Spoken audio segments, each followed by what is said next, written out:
Achilles is a jungle solo god who does a decent amount of damage and can be very, very tanky. He likes to brawl and excels in the mid game where he can rotate out and use his 35% execute on his ultimate. However, there are a few things that can make you a bit better with him than just the basics. So let me, a Grandmaster Smite 1 player, show you how it's done.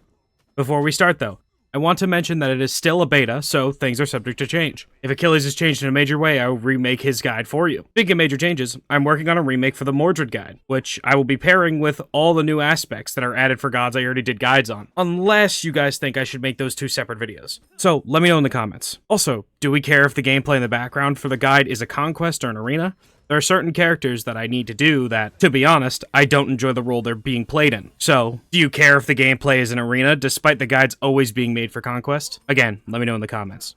Finally, with that out of the way, let's begin. Achilles' passive, Gift of the Gods, gives him different stats depending on if you are wearing armor or not. To swap between the two at the start of the game, you must first walk out of the fountain, then walk back in afterwards. Left-clicking, or whatever your basic attack button is on console, will swap stances. The stance swap will not change any of your abilities' baseline, but they do have slightly different effects. This swap can be done at any time during the game as long as you are in your fountain or the enemy fountain. While not having your armor on, you gain movement speed and strength based on your level. With your armor on, you gain health and protections based on your level. Personally, in solo lane, I recommend taking your armor off for at least the early game. Until about 10-15 minutes, it gives you better clear, damage, and poke. And once you reach around the 10-15 minute mark, you'll most likely want to put it back on. In jungle, however, I think it largely depends on what you're building. If you're going to go a tankier build, I would recommend you follow the same time frames that I set before. But if you're going to go more damage based, putting on your armor might not be needed as much in the later game. However, I do think the armor stats are very, very nice, especially towards the later end of the game. Achilles' first ability, Shield of Achilles, is a big cone. A cone split into two parts, the inner and outer cones. The inner cone does full damage and stuns, while the outer cone does less damage but hits a bit further. The stun lasts for 0.2 seconds longer if you have armor on. If you're out of armor, it has increased damage scaling. This ability also does increased damage to non-god targets.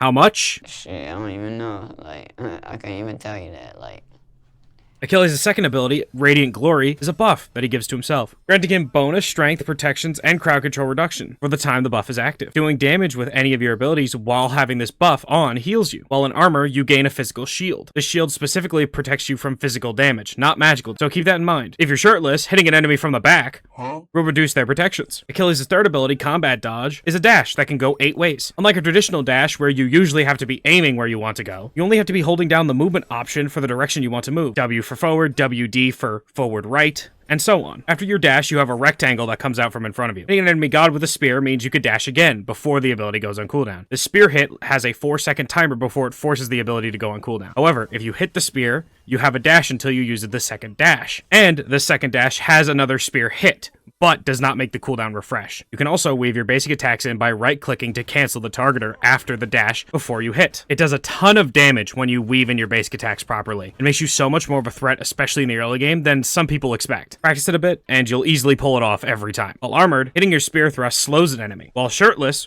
the speed of your dash is doubled. Achilles' Aspect of Prowess, changes this ability and his second ability, so that when you hit a jungle camper boss with the spear strike, you are able to recast it like if you hit an enemy god. It also has an increased scaling when shirtless. However, your 2, Radiant Glory, no longer grants you increased protections or crowd control reduction. You can use this when you jungle, but it's not required. Items like Golden Blade make his already pretty average clear even better in the jungle, so I don't really think it's required, but it's certainly an option. Achilles' ultimate, Fatal Strike, is a dash with an execute attached to it. You charge up before the dash and are CC immune during the entire thing. If an enemy is 35% of their maximum health or lower, you will execute them. If they are not, you will only deal damage to them. If you kill an enemy god by executing them, you can recast this ability. However, you take 5% increased damage for the next 10 seconds.